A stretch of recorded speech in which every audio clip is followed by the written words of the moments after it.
Good evening. Almost 600 people will be out of work after receivers for electronics retailer WOW failed to find a buyer.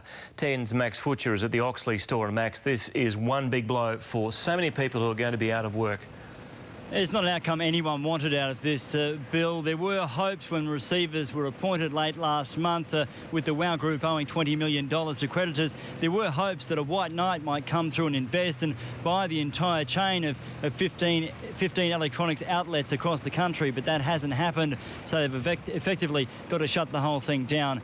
580 staff will be out of work. The receivers say they will get their wages and salaries as per normal, but as for their other employee entitlements, things like holiday pay, they're going to have to wait until this is all sorted out, and that could take up to 3 months. There's perhaps one glimmer of good news out of this for staff. It's not much, but as we know, the Brisbane Broncos had WOW Sight and Sound as their sleeve sponsor for many years. Today they announced their new sleeve sponsor would be First Mac Home Loans, and in a sign of goodwill, a parting gesture from the Broncos, they say that WOW Sight and Sound staff can get free tickets to their game against the Canberra Raiders. It's not much, but at least it's something. Here's Broncos CEO Paul White speaking earlier today.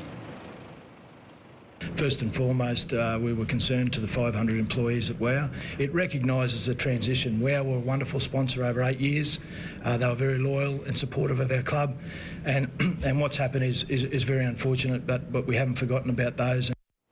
Broncos CEO Paul White speaking there earlier today. The final act for WOW Sight and Sound will be a closing down sale starting tomorrow, so you can bet the bargain hunters will be out looking for cheap flat screen TVs and low priced hi-fi systems. But really it takes a fire sale at the moment to get retail moving.